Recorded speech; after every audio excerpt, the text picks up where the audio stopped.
Con ustedes aquí en esta tierra maravillosa. Quiero compartir con ustedes a partir de esta noche. Titulo esta conferencia La milagrosa existencia de Israel. Porque no cabe duda que el 14 de mayo de 1948, que Israel logró su independencia, su libertad y su soberanía ante el mundo, con votos a favor de las Naciones Unidas después del genocidio nazi, ha sido el milagro más grande de la geología, de la historia del ser humano desde hace 6,000 años. Fíjense lo que les acabo de decir. El milagro más grande, porque jamás en la historia se había formado una nación en un solo día.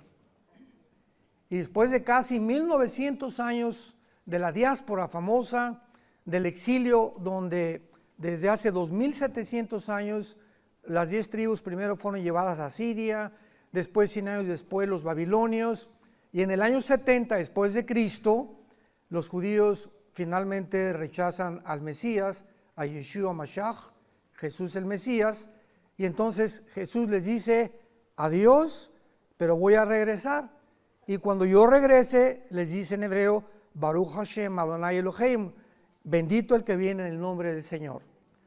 En el 48 los judíos regresan, pero no se convierten. Entonces es el renacimiento nacional de Israel el 14 de mayo de 1948. Pero Israel, de acuerdo a la Biblia y a las palabras de Jesús, cuando regrese Jesús, se van a convertir. Y tenemos Romanos 11, 25, 26, que entonces van a aceptar a Jesús como el Mesías, van a pasar 7 años de tribulación tremenda, que no va a ser nada comparada con la persecución de los nazis, y va a ser un pueblo que a través del horno y del sufrimiento van a entender por su rebelión, su orgullo tan grande que tienen, sobre todo los judíos ortodoxos, todos los que se visten de negro, son los fariseos del siglo XXI. Y estos judíos, ¿verdad? No le hacen caso a nadie, no saludan a nadie, no les interesa a nadie.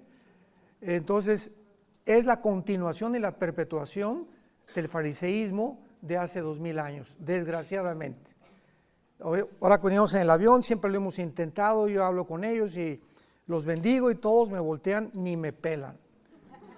Ni nos fuman, ni me contestan, tratamos de acercarnos, pero permanece ese orgullo tan horrible que fue la caída de Lucifer. El orgullo es el pecado que puede ser la raíz de casi todos los demás pecados que un ser humano o una persona puede cometer. Lo contrario y la antítesis es la humildad de Jesús, que viene Dios y se hinca a lavarnos los pies y abre sus manos en una cruz para decirnos, los amo. Y ejemplo nos ha dejado para que sigamos sus pisadas. Entonces, el regreso de Israel en el 48 marca la cuenta regresiva de las profecías de los últimos tiempos. El momento que Israel rechaza al Mesías, Dios forma una entidad completamente diferente que se llama la iglesia. Entonces, la iglesia no son los monumentos ni las construcciones, la iglesia somos ahorita nosotros en este lugar. Donde 2 o 3 se junten en el nombre de Jesús, ahí está la iglesia. Porque la palabra iglesia se compone de un prefijo griego ekklesios, que significa llamados fuera. Entonces, ¿quiénes somos los cristianos? Somos personas que Dios nos ha tomado del mundo, nos ha sacado espiritualmente para que lo conozcamos. Esta es la vida eterna, Juan 17:3. Esta es la vida eterna, que conozcamos a nuestro Creador y que lo adoremos en espíritu y le conozcamos en espíritu, porque Dios es espíritu y es preciso que lo conozcamos en el Espíritu Santo. Así que la iglesia no es la construcción y tampoco el cristianismo. Lo venía platicando con nuestro guía, que es un guía maravilloso, Isaac lo conocen, es el jefe de todos los guías.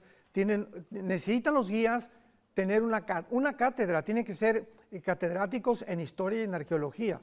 En Israel no cualquiera es un guía, son personas preparadísimas en cuanto a la historia y la arqueología. Pero desde luego, ¿verdad?, que cuando ya entramos a la teología, pues ya es otro asunto. Pero una de las cosas que yo le compartía y me canso de compartir con la gente es que el cristianismo, desgraciadamente, como lo vamos a ver en estos estudios, por la ignorancia de este maravilloso libro que es la Biblia, no conocen que el cristianismo no es una religión.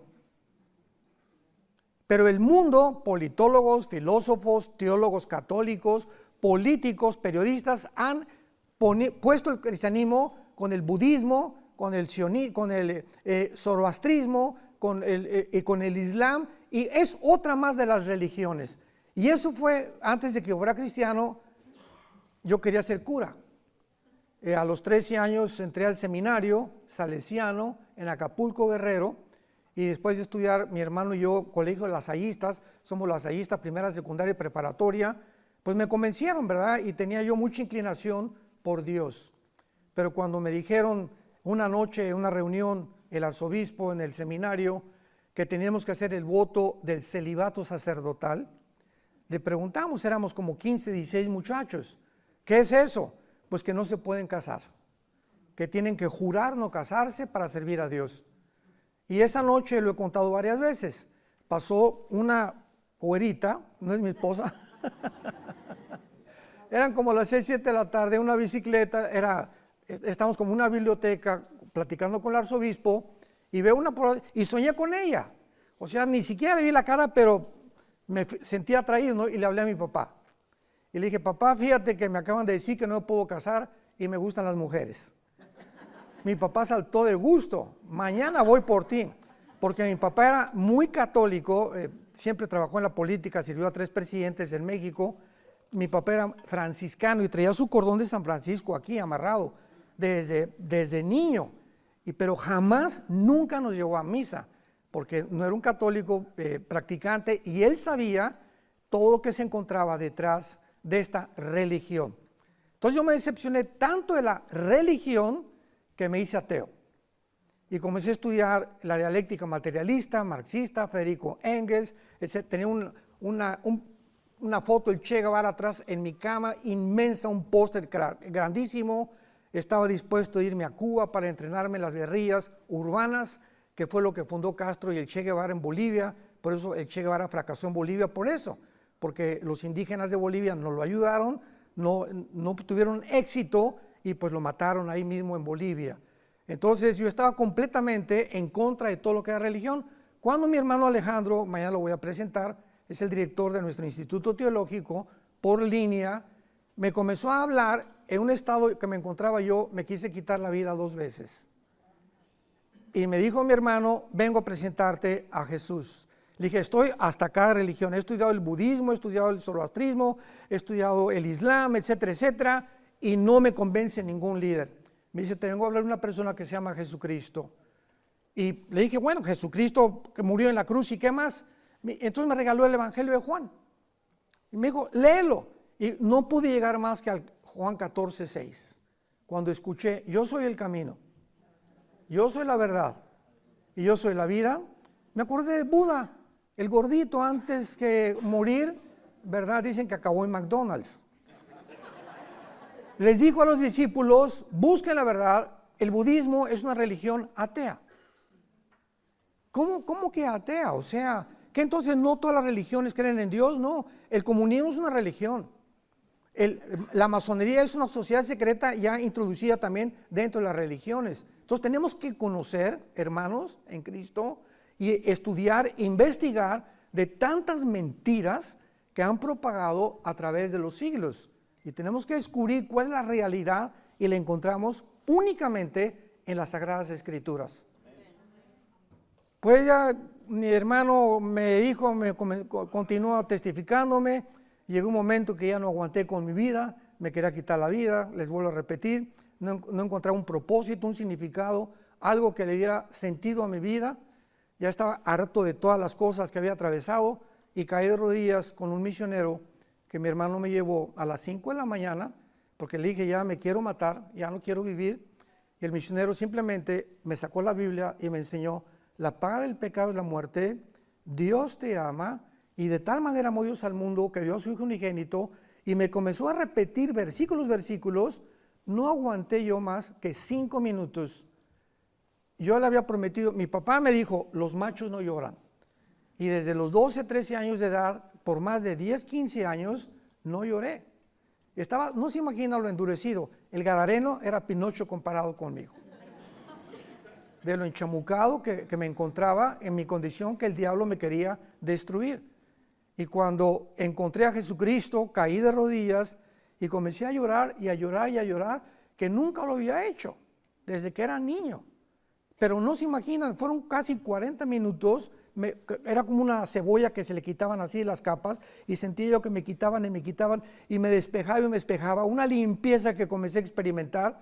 Y desde ese momento, cuando conocí a Jesús, yo supe que había llegado al final de mi búsqueda.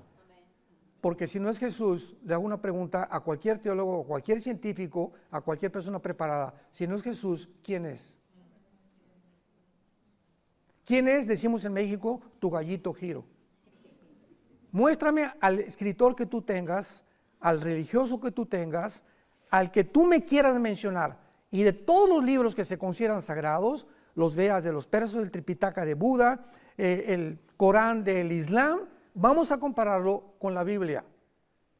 No hay nada que se pueda comparar con la Biblia, y no hay nadie que se atreva, y estoy dando conferencias ante ateos, que me digan que se pueda comparar con la vida de Jesucristo.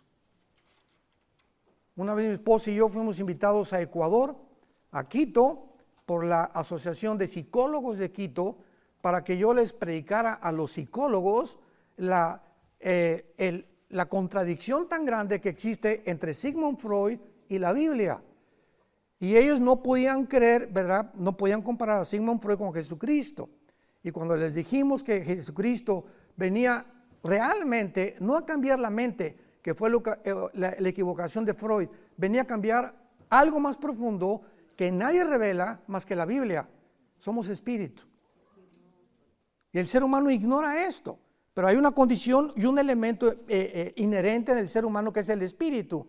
Y mientras el espíritu no renazca, tú permaneces muerto en tus pecados. Y crees que el problema está en la mente, en la psique. Por eso el 99% de los hospitales psiquiátricos, ¿cómo tratan a los pacientes? Con ecuaniles, con Valium, con Prozac, con puros tranquilizantes. Porque un hombre es incapaz de cambiar a un neurasténico, a un psicópata, a un sociópata, a una persona paranoica, porque más que con tranquilizantes nerviosos, porque el problema es más profundo, es espiritual. Y solo la sangre de Cristo es el antídoto para el problema del ser humano. Tenemos que entender, veamos en Isaías capítulo 44, unos principios importantísimos, porque esto es vital. ¿Por qué Israel? ¿Por qué es la nación que Dios escoge? ¿Por qué los judíos? ¿Por qué no México? ¿Por qué no Guatemala? ¿Por qué no Italia? ¿Por qué no Francia? Etcétera, etcétera.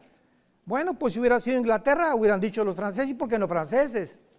Y si hubiera sido México, ¿y por qué no los salvadoreños? La cosa es la siguiente, vamos a comenzar desde la A. Si Dios existe, Él, cuando creó al ser humano, nos creó a su imagen y semejanza. Y hace más de un siglo, un hombre llamado Carlos Darwin postuló una teoría llamada la evolución, que somos amibas. Es lo que el Foro Económico Mundial, les decía hace unos momentos, predica.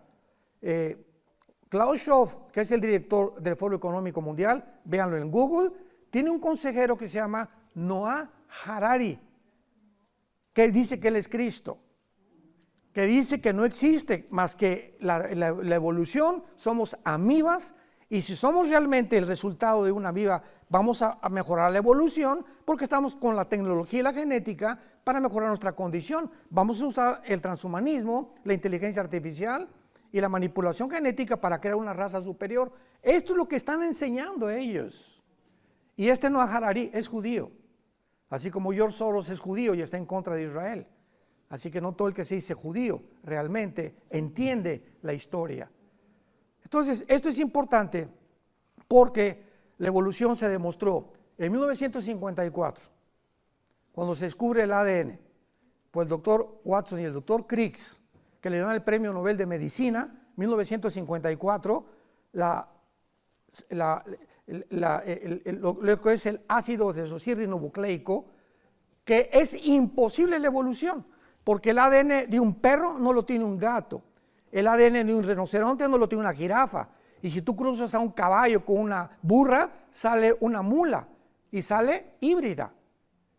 Y de este principio genético existe desde Génesis 1, 11 y 12.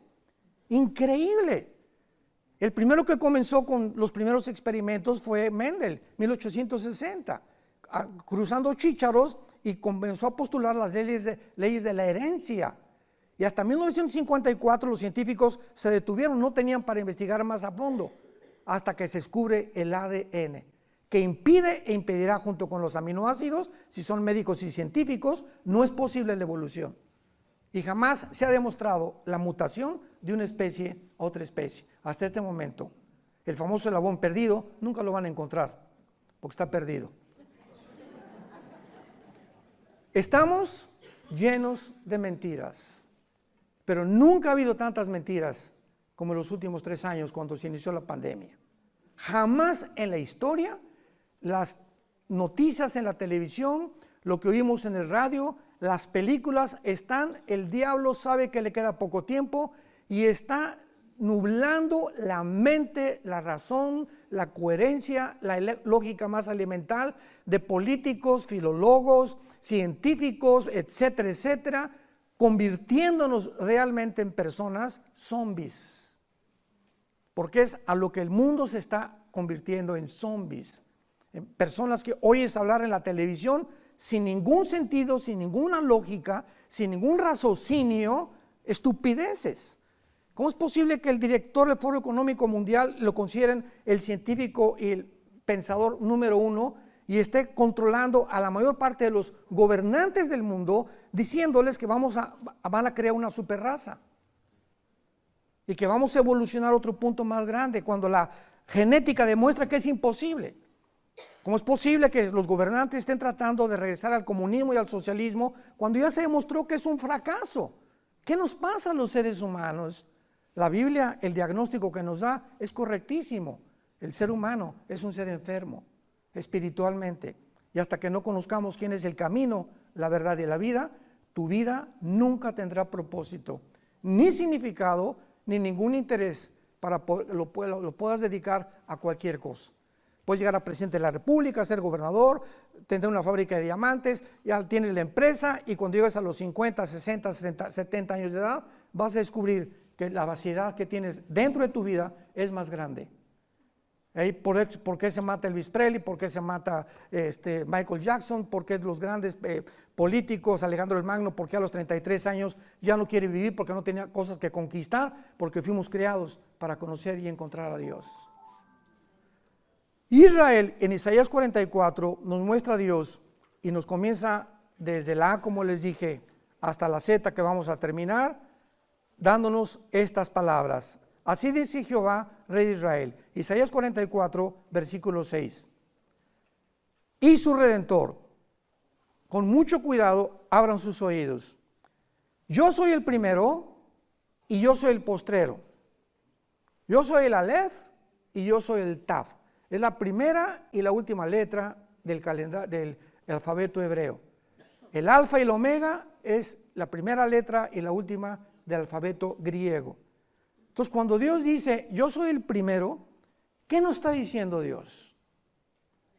Que es imposible científicamente o mediante la investigación intelectual o estudio del ser humano, es imposible que nosotros descubramos cómo se originó el universo.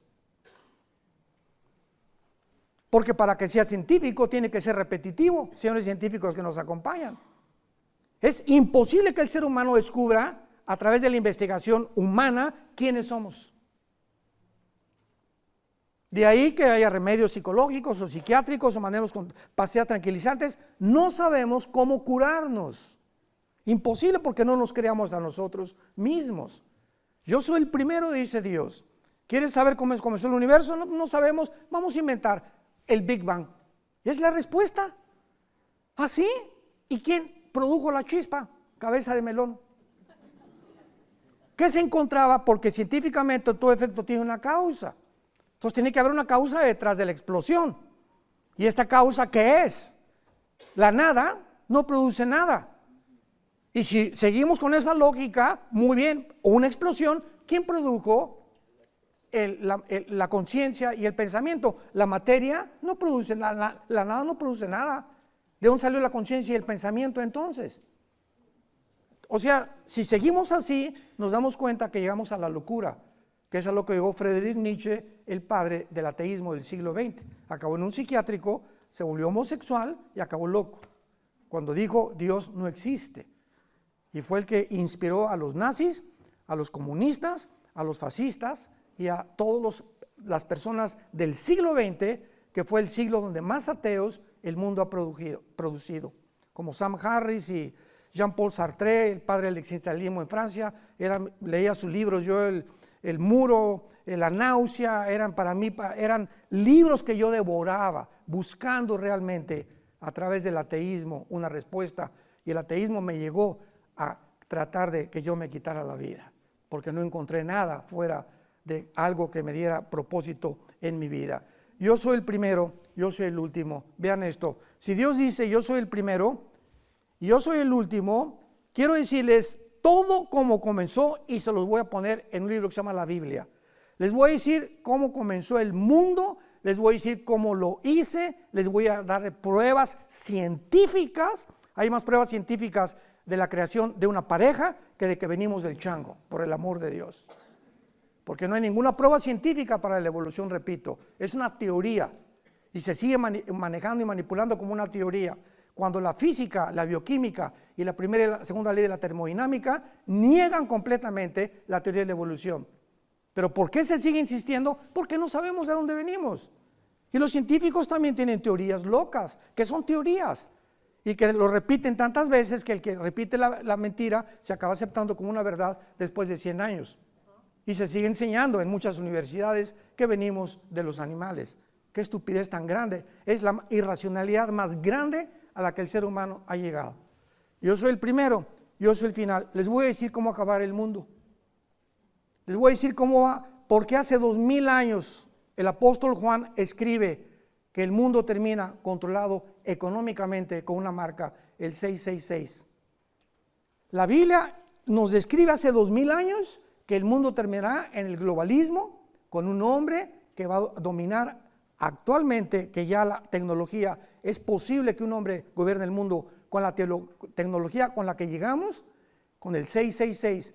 ¿Qué hubiera pasado si no hubieran inventado el chip y las computadoras? No se hubiera cumplido esta profecía. Pero se inventa el chip, se inventan las computadoras, se inventa todo lo que tenemos alrededor, y nos damos cuenta que la Biblia trasciende continuamente las expectaciones y los pronósticos de la misma ciencia. Así que ahora con la vacuna, si no tienes vacuna no te subes, si no tienes vacuna no entras a la escuela, si no tienes vacuna, vemos que una vacuna, aunque la marca va a ser aquí el 666, la vacuna es aquí. Me preguntaban, ¿es la vacuna la marca de la bestia? No, aquí es la vacuna y la marca del 66 va a ser aquí o en la mano derecha. Nosotros no vamos a estar aquí.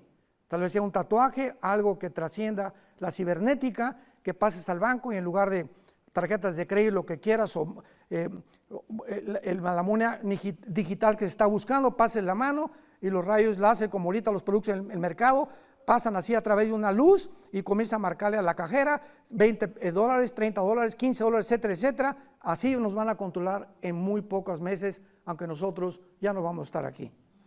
Gracias a Dios. Dios nos dice que el tiempo se acabó en la Biblia. El tiempo, o sea, la historia humana ha llegado a su final. La historia humana comenzó cuando Lucifer le dijo a la primer pareja, Adán y Eva, serán como dioses. Y esta mentira ha sido continuamente llevando una secuencia cronológica a través de toda la historia. Alejandro el Magno, Aníbal, Carlomagno, Saddam Hussein, Hitler, José Stalin, Hugo Chávez, mencióname la persona que tú quieras. Todos los que llegan al pináculo de la fama y del poder anhelan controlarnos. No han podido, pero ahora la tecnología, repito e insisto y enfatizo, es capaz con la que hemos llegado de que una sola persona pueda ya gobernar las naciones enteras. Dice Dios, ¿quién proclamará lo venidero? Versículo 7. Ahora Dios reta a Walter Mercado, a Nostradamus, dame el profeta que tú me quieras mencionar, y pregunta a Dios, ¿quién puede proclamar el futuro? Escuchen esto y ponerlo en orden. Ponerlo en orden delante de mí, como yo hago desde que establecí el pueblo antiguo, que es Israel. Vienes a la Biblia, Dios le dice a Abraham, 70 años van a pasar en Egipto y van a pasar esto, va a haber esclavitud, pero van a ser rescatados. Y después yo voy a levantar un líder, que fue Moisés, que los va a sacar de Egipto y los va a guiar hasta la tierra de Canaán. Y vienen los profetas hebreos para decirnos, el mundo va a tener solamente 4 imperios antes de Cristo, babilonios, medos persas, griegos y romanos, el libro de Daniel. En un orden y una secuencia cronológica exacta, la historia corrobora que ese fue el orden en la que los imperios se sucedieron unos a otros en los siglos pasados.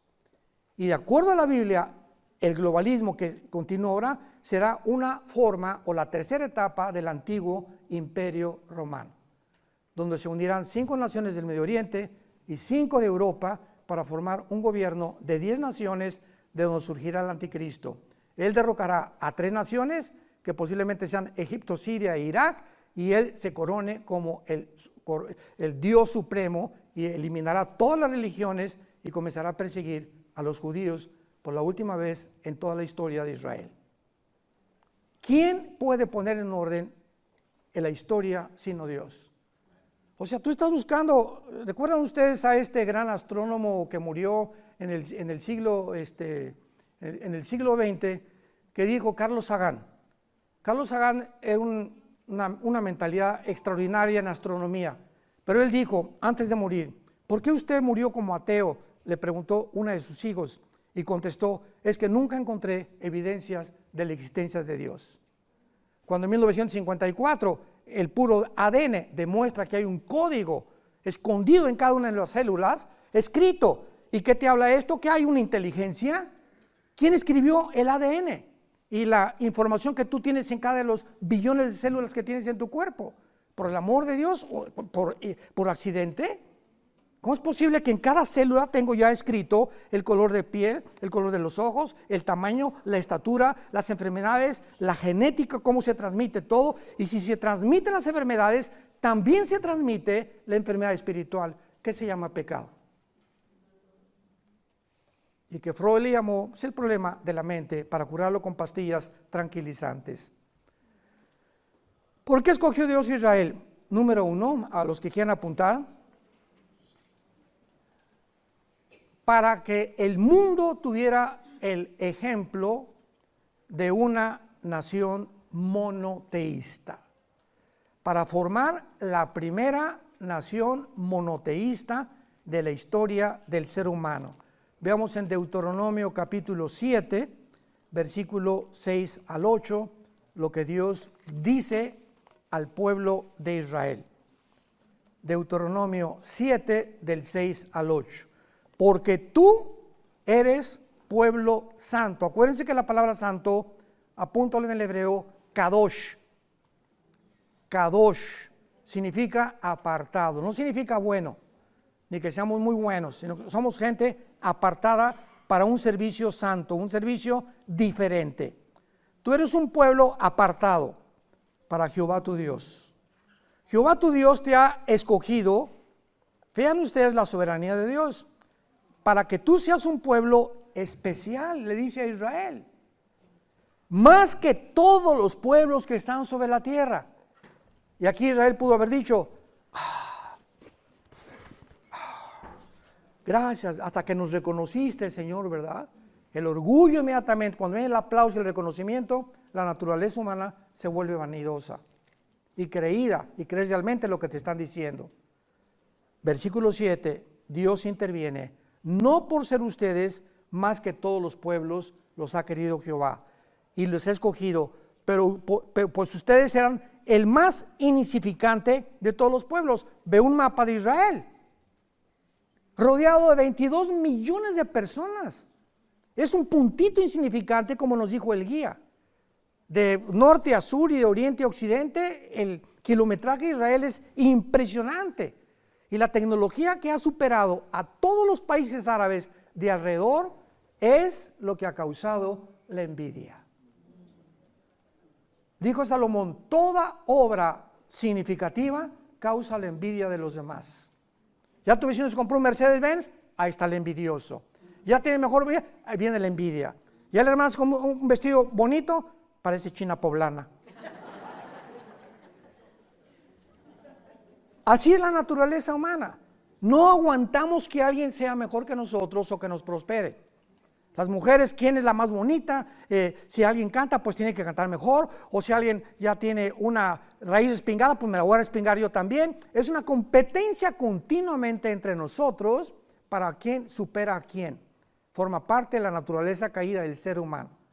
No porque ustedes sean mejor, sino simplemente eran el más insignificante, porque lo débil de Dios es más fuerte que nosotros y lo que es completamente despreciado para Dios es la belleza. ¿Por qué Dios cogió que naciera en un pesebre el creador del universo? Pónganse a pensar, rodeado de vacas y de becerros y de gallinas. En un pesebre escoge Dios meterse en el esperma que él produjo en María, con el cromosoma Y, porque el Mesías tenía que ser de naturaleza masculina, que es lo que produce el cromosoma Y, y para que María en 9 meses tuviera aquí al próximo Mesías, hijo de Dios Altísimo. ¿Por qué escoge Dios que nazca? Nos preguntaron ahora, en Nazaret. ¿Le soplo? Es que nos hizo una pregunta el guía, no me conteste, dijo, pero ¿por qué creen que nació en Nazaret, verdad? Bueno, la palabra Nazaret viene de nacer, que significa rama, significa algo deseable, y necer, que significa rama o vástago. Y en Isaías 11:1 dice, nacerá un vástago, una rama de Jesse, el papá de David. Entonces, Nazaret era el pueblo exactamente como en México, Tepito. ¿Dónde naciste en Tepito? Nadie se orgullece de decir nací en Tepito. No nací en la Riviera Francesa, ¿verdad? Y nací en Chicago, etcétera, etcétera. Pero Nazaret, cuando comienzan a decir que Jesús nació en Nazaret, ¿se acuerdan que Natanael dijo, qué cosa ha salido buena de Nazaret? Era un pueblo despreciable, un pueblo bajo, un pueblo débil, un pueblo que nadie consideraba que nada pudiera salir de ahí. Ahí escogió Cristo para desarrollar su infancia como carpintero. Y cada vez que Cristo, durante su carpintería, clavaba un clavo, sabía perfectamente bien que estaba haciendo en lo que iba a morir. Iba a morir con la madera con la que él trabajó.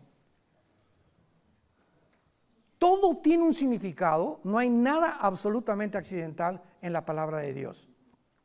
Entonces, Dios les dice a Israel, ustedes eran del más insignificante, versículo 8, sino por cuanto Dios los amó y quiso guardar el juramento que juró a tus padres, te ha sacado Jehová con mano poderosa y ha rescatado de servidumbre de la mano de Faraón, rey de Egipto. ¿Por qué te escogió a ti a Dios y no a tu primo?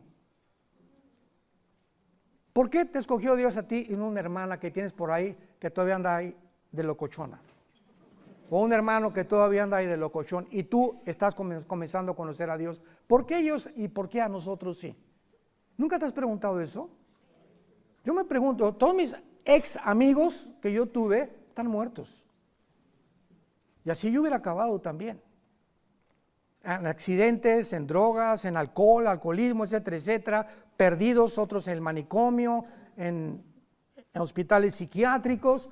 porque toda esa época de los 70s, de los 80s, ¿verdad? Fue la época más peligrosa. Elvis Presley, los grupos de heavy metal, vinieron todos los rock and rolleros, vino la marihuana, los Beatles diciendo el que fuma marihuana te transporta. John Lennon compuso la canción Lucy in the Sky and the Diamonds, que es LSD, dietilamida de ácido lisérgico. Fue una época, la cocaína comenzó en los 80s, 90s, pero todo el siglo XX, el final del siglo XX, el diablo lo preparó para que entráramos al siglo XXI, a la tecnología, y nos ensoberbeciera la tecnología, haciéndonos creer la mentira del diablo, que vamos a ser dioses.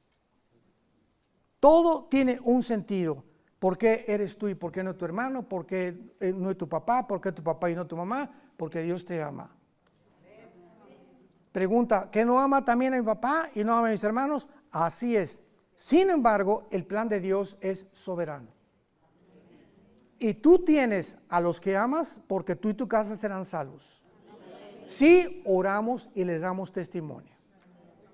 Tú no puedes con tu vida que tú llevas, que tu prima o tu hermano o en tu casa digan, ay, sí dicen que Canchita es cristiana, y ya la vi, antier se emborrachó, y se fue con otro, y se divorció, hizo y esto y el otro. Si tú rompes tu testimonio y tus convicciones bíblicas, no vas a alcanzar a nadie en la vida. Nos ha llamado Dios a ser santos en toda nuestra manera de vivir. Y ese poder solamente lo da el Espíritu de Dios. En segundo lugar, ¿por qué es que Dios es Israel? Para entregar, vean ustedes, para entregarnos sus leyes morales, ceremoniales y civiles, porque solo Dios puede legislar la moral. ¿En qué mundo vivimos ahorita? En el que ya hemos llegado a la locura de que un hombre no es un hombre, una mujer no es una mujer. Y están adoctrinando a los niños, vistiéndolos a las niñas de príncipe y a las niñas, a las niñas de príncipe y a los niños de princesas. En las escuelas. ¿Cómo es posible que hemos llegado a este grado de locura ya? Donde la identidad del ser humano está siendo robada. Hay un poder, dice la Biblia, no tenemos lucha contra sangre y carne, Efesios 6:12. Hay un poder operando una energía, el misterio de la iniquidad, segunda de Tesalonicenses 2, 4 y 5, que está operando en el mundo, en los seres humanos, para robarnos y convencernos que no somos lo que Dios nos creó. Escuchen esto, el 65% de las personas transgénero se suicidan. Chécalo. El 65% de los que han hecho una operación quirúrgica para supuestamente cambiarse de sexo, se suicidan. ¿Sabes por qué? Porque no puedes cambiar tu genética ni tu biología. Tú eres lo que el cromosoma Y, eres hombre, 2X, eres mujer. Pero tu mente se descompuso, se aflojaron los tornillos y dices, niego mi genética y niego mi biología y no soy esto. Quiero ser lo otro. Ok, lo eres y te operan y viene una lucha entre la mente y tu cuerpo. El cuerpo se revela y te lleva a quitarte la vida. ¿De qué habla esto? ¿Por qué no están convencidos por qué continúan permitiendo las operaciones quirúrgicas para cambiarse el sexo? ¿Por qué? ¿Por qué esta locura? Médicos que saben que es una locura, que jamás va a resultar. ¿Por qué lo siguen permitiendo? Por el amor de Dios. Por la manipulación de la agenda global, que es una élite que está tratando de descomponer a las naciones. Veamos nosotros que Dios le dice a Moisés en el libro del Éxodo, ahí entrega los 10 mandamientos. El fundador de la cadena de televisión CNN, Ed Turner se llama. Tuvo como 4 esposas, la última fue Jane Fonda, una artista de cine que también tenía un gimnasio, ¿verdad?, para The Fit. Y Ted Turner, cuando tenía 15 años, supuestamente iba a una iglesia bautista con su hermana que quería mucho. Se muere la hermana de cáncer de Ted Turner, el dueño de CNN, bueno, ahorita ya es como tiene el 30-40% de las acciones, y le pide a Dios que sane a su hermana y la hermana se muere. Y por haberse muerto su hermana, él se vuelve ateo. ¿Y saben lo que hizo? escribió los 10 mandamientos de Ted Turner. Ahora, ¿podemos llegar nosotros a un grado de decir qué es bueno y qué es malo? Le preguntan a la secretaria de salud de Estados Unidos, que es una mujer, no supo qué contestar. Hemos llegado, el día que lleguemos, que tú no eres lo que eres y no eres una mujer, ni eres un hombre, y es una locura, esto es un manicomio. Aceptado por gobiernos, aceptado por los pseudocientíficos. ¿Cómo es posible que hayamos llegado a ese punto? Es una locura el mundo. Hay de los que dicen bueno es malo y lo que es malo es bueno.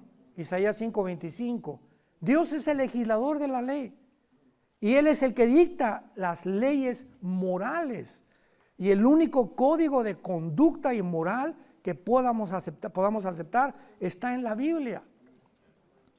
Yo le dije ayer a una persona que es judía y que habla muy bien español, me dijo que era ateo, tuve una conversación con él y le dije, si tú eres ateo, dime cuáles son tus 10 mandamientos. ¿Me puedes escribir cuál es tu código de conducta y moral que les vas a enseñar a tus hijos? ¿Tú vas a inventar lo que es bueno y lo que es malo? Al decirme no hay Dios y rechazo a Dios, te haces Dios. El ateísmo ahora es insostenible filosóficamente. Porque cuando una persona no tengo a Dios, en ese momento no tengo ninguna fuerza externa, otra que trascienda, que me diga quién soy, ni tampoco lo que tengo que obedecer. Yo voy a dictar quién soy. Yo voy a decidir qué es bueno y qué es malo. Eres un Dios. Te has endiosado. Entonces no eres ateo, porque tú eres Dios. ¿Se dan cuenta la contradicción filosófica? Es una locura, o sea, no tiene raciocinio, no tiene lógica, la más elemental. Hemos violado todas las leyes del pensamiento humano. Los mismos filósofos griegos, Sócrates, Demóstenes, Platón, decían pienso, luego vivo, tiene que haber una causa, esta causa no está en mí, esta causa tiene que estar lejos de mí.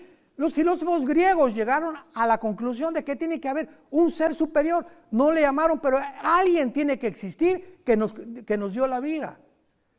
Yo cuando prediqué en la Facultad de Filosofía de la UNAM en 1995-96, reté a todos los filósofos, los maestros de la UNAM, en la Facultad de Filosofía, y les dije a los estudiantes, antes de comenzar, porque comenzaron a burlarse de mí y a chiflarme porque llevaba la Biblia, no, es un padrecito, me acuerdo todo lo que me dijeron.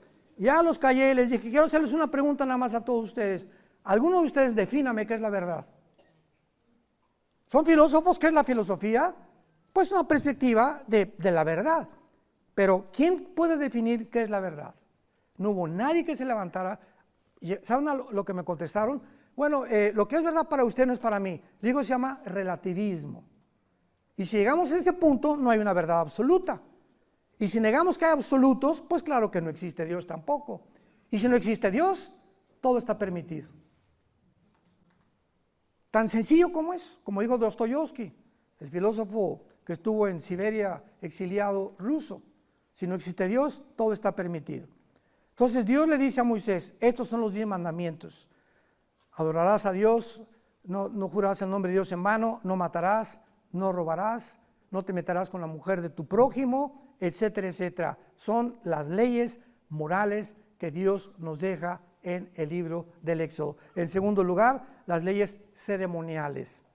Ustedes no van a buscar cómo adorarme. Yo les voy a enseñar cómo se pueden acercar a mí. Como el ser humano ignora este libro, entonces el ser humano, por traer la eternidad desde la creación, inventamos las religiones. ¿Qué son las religiones? La palabra, el prefijo ligos, regresar o volver. Ligos, ligar. Una persona religiosa es una persona que está tratando de religarse o volver a unirse con Dios a través de no comer carne con la cuaresma, de que lo bauticen, de ir a misa el domingo, cumplir una religión, aunque por dentro sea un anticristo. Entonces, las personas religiosas son las personas que están buscando de alguna manera, ¿qué cosa? Que Dios las acepte a la forma que ellos creen que los va a aceptar. Al Capone, el rey de la mafia y de los cárteles de Chicago, 1920, se disfrazaba de Santa Claus y regalaba dulces a los niños, la conciencia lo atormentaba. Yo quiero ser bueno. Y a los 3 días agarró la ametralladora y mató a 500 personas. Todos los grandes de la mafia y del Padrino italianos, nosotros descendemos de Palermo, ¿verdad? Mis antepasados yo creo que fueron mafiosos también, y de ahí los chamucos que yo traía. Pero todos, ¿verdad?, piensan eso, que son la familia, ahora sí la respetamos dentro de la mafia, pero matamos y robamos, pero nosotros hacemos las leyes. Te vas a casar con una persona y la respetas, porque nos conviene a la familia del capo o del capo mafioso permanecer así para poder no desbaratar nuestra familia, porque la familia es sagrada ante el Vaticano, con permiso de matar, de prostituirse y de vender drogas. Qué contradicción, ¿verdad? Pero ese es el ser humano. Y en tercer lugar, Dios forma a Israel para darle las leyes civiles. Si hay abogados aquí, el derecho romano no viene de Roma ni de Grecia, viene de la Biblia. Dios establece cómo deben los gobernantes gobernar. Y exactamente el patrón de cómo está en la Biblia lo tiene Estados Unidos de Norteamérica. En Estados Unidos de Norteamérica hay un juez, hay un jurado que lo escogen y hay los abogados y se presenta un público para públicamente examinar las evidencias que son consideradas por el juez, el que dicta la sentencia final. Así es como está exactamente en la Biblia. Se parece a México, ¿verdad? Súbase y después alegamos. Como decía Pancho Villa, mátenlo y después averiguan. Y prevalece la ley del terror. ¿Por qué? Porque no hay leyes, y las leyes civiles las estableció Dios de cómo gobernarse. Esto es maravilloso porque nos habla claramente de por qué Dios escogió a Israel, para que sea a través de esta nación la que pueda presentar, demostrar al mundo las leyes de Dios, las leyes civiles, las leyes morales, las leyes de cómo debemos adorar a Dios. Fue lo que quiero terminar con esto. Capítulo 4, mañana continuamos, la mujer samaritana. ¿Se acuerdan de la mujer samaritana? Llega Jesús y tenía así en su calendario, tenía la cita a las 12 del día. El Padre le hizo el calendario a Jesús, tienes una cita con una mujer. Y dice en Juan capítulo 4, le era necesario ir a Samaria. ¿Por qué necesario? Porque estaba en su calendario de Jesús. ¿Y por qué a las 12 del día? Porque las mujeres honestas y no prostitutas recogían el agua a las 8 de la mañana, cuando no hay sol. Pero las marginadas, para que nadie las criticara, iban a las 12 del día. Y Jesús fue a visitar a la peor de las mujeres. Llevaba 5 maridos y con el que vivía era su amante, la chulis. A ella vino Jesucristo a darle el plan de salvación. Y vean la mujer, 5 maridos, llevaban 5 matrimonios y vivía en Amaciato, pero era bien religiosa. Mis padres adoraron en ese templo. Todavía, vean ustedes, ¿no? O sea, yo puedo casarme y divorciarme y seguir persinándome. Y ustedes dicen que en Jerusalén, y Cristo le dice, mira, no es ni allá, ni en el catolicismo, ni en el protestantismo, ni en la bautista, ni en la presbiteriana, ni en los musulmanes, ¿verdad? No es la religión y la organización, créeme a mí. Es Jesús. No le creas a ninguna organización ni a ninguna religión, créele a un hombre que se llama Jesucristo. Y el cristianismo no es una religión, es una relación viva, dinámica, orgánica con alguien que vive. Y que esta noche quiere entrar a tu vida como tu Salvador.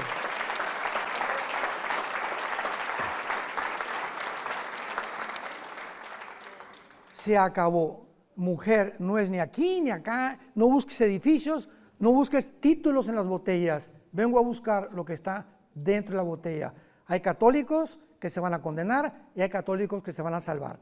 Hay cristianos evangélicos que se van a ir al infierno, porque el hecho de que seas cristiano evangélico no significa que te vas al cielo más que siguiendo a Jesús.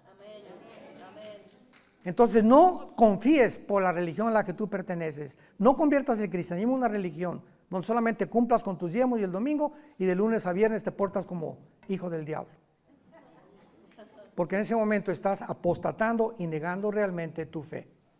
Entonces el cristianismo es una relación diaria.